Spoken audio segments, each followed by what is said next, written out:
खुलुमबाय फरायसाफोर, नोंसोरनि फराय बिजाबाव थानाय मनिराम देवाननि सोमोन्दै सुंद'यै मिन्थिनो फै।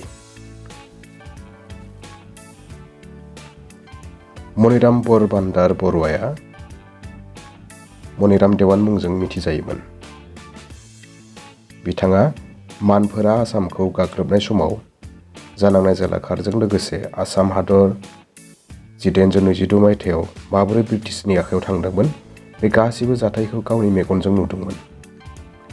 गिबियाव बिथाङा ब्रिटिश खुंथायनि बेरेखा नङामोन। अदेबानि 1828 मायथाइयाव ब्रिटिशआ बिथांखौ सिरस्तादार एबा खाजोनानि हिसाब लाखिग्रा महरै जरहाटआव थिसनदोंमोन। बे बिबानाव थानायावनो बिथाङा खाजोना बिफाननि गोबां फोसाबथाय लाबोनानै गावनि खामानिनि हारोंथायखौ दिन्थिफुंनो हादोंमोन। पुरन्दर सिंहखौ जेब्ला खर'सा आसामाव ब्रिटिश सरकारा फिन गायसनदोंमोन, अब्ला मनिराम देवानआ पुरन्दर सिंहनि सिङाव देवानि खामानि मावदोंमोन। मिथिस'हायै जाहोनाव मनिराम देवानआ बे बिबानखौ नागारनानै आसाम टि कम्पानियाव ब्रिटिश बिगोमानि सिङाव 1839 मायथाइयाव गायसनजानाय। होनफिनदों फरायसाफोर, मनिराम देवानआ आसाम टि कम्पानिनि सिङाव हाबदोंमोन माब्ला होनदों? 1839 मायथाइयाव। आसाम टि कम्पानिखौ माब्ला दादोंमोन? 1839 मायथाइयाव। बेखौ गोसोआव लाखि फरायसाफोर। 1844 मायथाइयाव बिथाङा बे बिबानखौनो नागारनानै गावनो जरहाटआव साहा बागान गायसनदोंमोन। 1844 मायथाइयाव मनिराम देवानआ साहा बागान गायसनदोंमोन। नाथाय इंराज साहा आबादारिया मोननाय बादि खाजोनानि बेलायाव ब्रिटिश सरकारनिफ्राय रेहाय मोनैयाव गोजोननाय मोनि जानायसै। बेनि अनगायैबो शिबसागर जिल्लानि गाहाय खुंगिरि महरै 1851 मायथाइयाव फैनाय केप्टेन हलरयडआ ब्रिटिश देवानिनि नखरा फारियै मोनबोनाय खाजोनानि बिबानखौ नेवसिदोंमोन। मनिराम देवाननि खामानिया ब्रिटिश सरकारनि सिङावनो बिबान गोनां मावख'गिरि मोनब्लाबो, नाथाय उनाव बे सरकारनि सिङावनो मासि गैयै, दोहोन मान गैयै सासे सरासनस्रा सुबुंसिम बोख्लायजादोंमोन। बाथ्राया जाहैबाय, मनिराम देवानआ ब्रिटिश सरकारनि सिङाव जा खामानि मावना दङमोन, जा बिबान दङमोन, गासैनिफ्राय ब्रिटिश सरकारा मनिराम देवानखौ बोख्लायदोंमोन। जाउनाव जा खाबु एबा सुबिदा मोनदोंमोन बेफोर गासैखौबो बोखारनो हादोंमोन। दा फैफिनदो, मनिराम देवानआ बे बेलायाव थिरांथायाव फैदोंमोन दि ब्रिटिश खुंथायनि सिङाव बिथांनि जिउआ माब्लाबाबो जौगानो हानाय नङा। बेनिखायनो आहम खुंथायखौ गायसनफिनब्लासोदि गावनि थासारिया जौगागोन बेखौ हमदांनो हादोंमोन। आहम राजखुंगुर कामेश्वर सिंहजों लोगोसे मनिराम देवानआबो ब्रिटिश सरकारनिफ्राय 1000 रां पेन्सन लानो राजि जायाखैमोन। 1851 मायथाइयाव कामेश्वर सिंहआ थैयो आरो बिनि फिसाज्ला कन्दर्पेश्वर सिंहखौ राजउलाफादाव फज'नो मनिराम देवानआ थुलुंगा होनायजों लोगोसे आबुं मददबो होदोंमोन। 1853 मायथाइयाव जेब्ला कलिकता गोजौ बिजिरसालिनि गाहाय बिजिरगिरि मिल्सआ आसामनि खुंथाय राहानि सोमोन्दै सुराद लानो आसामाव फैदोंमोन, अब्ला मनिराम देवानआ गांनै आर'जलाइ गथायदोंमोन।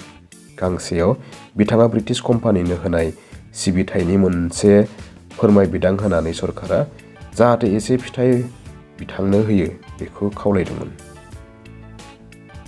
गुबुन गांसेयाव आहम राजखुंगुर कन्दर्पेश्वर सिंहखौ फिन आहम राजउलाफादाव फज'नायजों लोगोसे गोजौ थाखोनि सुबुंफोर दुखु जालाखारनि सोमोन्दै फोरमायथिदोंमोन।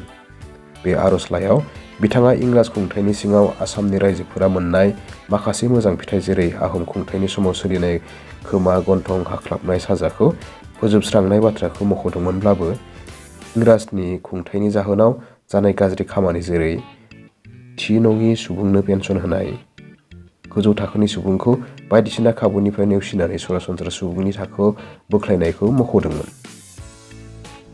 मिलआ बिथांनि फोरमायथिनि बेलायाव इंराज सरकारनि गुबुन गुबुन बिथिंफोरखौ सोंखारिदोंमोनब्लाबो मनिराम देवाननि खावलायनायखौ मदद होआखैमोन। अदेबानि मनिराम देवानखौ सासे खैसारगिरि महरैसो मख'दोंमोन। मिलनि फोरमायथिया मनिराम देवाननि मिजिंथिखौ थेर-बेथेर खालामदोंमोन आरो बिथाङा इंराजनि आबुं बेरेखा जादोंमोन। बिथाङा गावनि आवथाखौ मिथियोमोनखायनो ब्रिटिशनि बेरेखायै थोंजों दावहा नाङालासिनो 1857 मायथाइनि गिबि बाहागोआव कलिकतायाव थाङो आरो ब्रिटिश सरकारजों गणेशवर सिंहखौ आसामनि राजउलाफादाव फज'नो खावलायनो थि खालामदोंमोन। नाथाय बिथाङा बंग' हादरनि लेफ्टिनेन्ट गभर्नरजों मोगा-मोगि जानायनि खाबुखौनो मोनाखिसै। बै समावनो बिथाङा सा भारतआव ब्रिटिश फायखियाव थानाय भारतारि सान्थ्रिफोरा जागायजेननाय बिग्रायनायनि सोमोन्दै मिथिनानै आसामावबो ब्रिटिश फायखि हानजायाव थानाय भारतनि सिपाहिफोरनि हेफाजाबाव बिग्रायनानै ब्रिटिश खुंथायखौ फोजोबस्रांनायनि सिमां नुदोंमोन। बियो कलिकतानिफ्राय माखासे स्रोद लाइजाम जरहाटआव थानाय गणेशवर सिंह आरो गुबुन फोथायजाथाव सुबुंफोरनो दैथायहरदोंमोन। बै लाइजामफोराव बिथाङा डिब्रुगड़ आरो गलाघाटआव थानाय भारतनि फायखिफोरजों लोगो जाना बिग्रायनायखौ जागायजेननो बोसोन होदोंमोन। दुर्गा फुजानि समाव मनिराम देवानआ हाथियार लानानै आसामाव फैनाय बिग्रायनायाव बाहागो लानो बिथांखि लादोंमोन।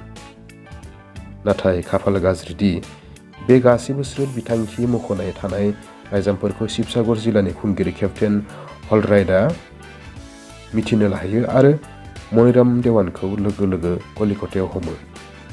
जरहाट आरो शिबसागराव बिखौ मदद खालामनाय पिय'लि बरुवा गणेशवर सिंहमोनखौ लाफानानै गोबांखौनो हमो। मनिराम देवान आरो पिय'लि बरुवाखौ जरहाट जेलाव लाखिनाय जायो आरो बिसोर सानैखौबो 1858 मायथाइनि 22 फेब्रुवारियाव फासि होनाय जायो।